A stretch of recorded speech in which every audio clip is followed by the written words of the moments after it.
முருகா வெற்றிவேல் முருகா. வேலுண்டு வினையில்லை, மயிலுண்டு பயமில்லை. என் அன்பு தங்கமே, தோல்வி உன் வாழ்க்கையில் உன்னை வாட்டி வதைத்து கொண்டிருக்கின்றது. அதை நினைத்து கவலைப்பட்டு கொண்டிருக்கின்றாய். எந்த ஒரு முயற்சி செய்தாலும் இறுதியில் எனக்கு தோல்விதான் கிடைக்கின்றது.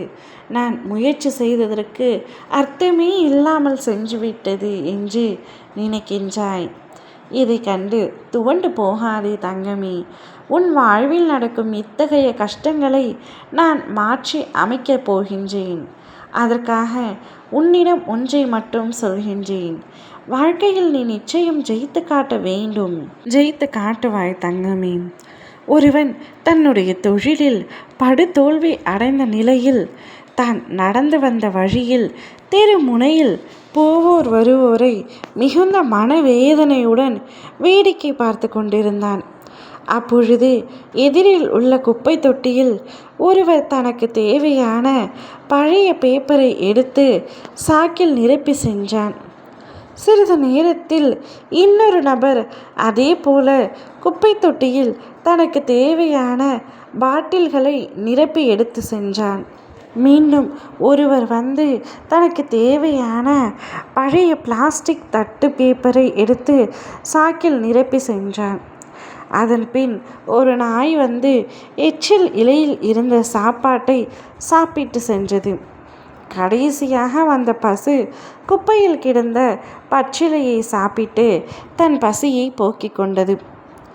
இதை பார்த்த படுதோல்வி அடைந்த அந்த நபர் கூறிய வார்த்தைகள், ஒரு சிறிய குப்பை தொட்டியில் இத்தனை பேர் பிழைத்து வாழ்கின்றார்கள் என்றால் இந்த பறந்து விரிந்து கிடக்கும் இந்த உலகத்தில் நாம் அனைவரும் எப்படியெல்லாம் பிழைத்து வாழலாம் என்று தன் மனதை திடப்படுத்தி கொண்டு இனி தனக்கு தோல்வியே கிடையாது, இனி வரும் காலங்கள் அனைத்தும் எனக்கு பொற்காலமே, மிக பெரிய வெற்றியை என தன்னம்பிக்கையுடன் தன் பழைய தொழிலை தொடங்க சென்றான். இந்த பரந்த உலகில் நீங்கள் அனைவரும் ஜெயிக்க பிறந்தவர்கள்தான் தங்கமே. யாரும் யாரிடமும் தோற்க பிறந்தவர்கள் அல்ல. அதை மட்டும் முதலில் நீ உன் நினைவில் வைத்துக்கொள். உன் வாழ்க்கையில் நிச்சயம் ஜெயிப்பாய். உன் மன உளைச்சல்கள்தான் உன் தோல்விக்கான காரணம். உன்னுடைய மன உளைச்சல், துன்பம், கஷ்டம், தனிமை, கவலை இவை அனைத்தையும் உன்னிடத்தில் இருந்து தூக்கி எறிந்துவிடு. நீ உன் குடும்பத்தை பார். உன் குடும்பத்தில் உள்ள நபர்களை பார். உன் குடும்பத்தில் இன்னும் 2 நாட்களில் ஒரு நல்ல விஷயம் நடக்க காத்து கொண்டிருக்கின்றது. அந்த விஷயத்திற்காக சந்தோஷமாக தயாராக இரு. 2 நாட்களில் நல்ல விஷயம் ஒன்று உன் வாழ்க்கையில் நடக்கும். அதன் பிறகு உன் வாழ்க்கையில் நடக்கப் போகும் அனைத்துமே நல்லதாகவே இருக்கும். உன்னை நினைத்து மிகுந்த வேதனை அடைவது உன்னுடைய குடும்பத்தார்கள் மட்டுமே.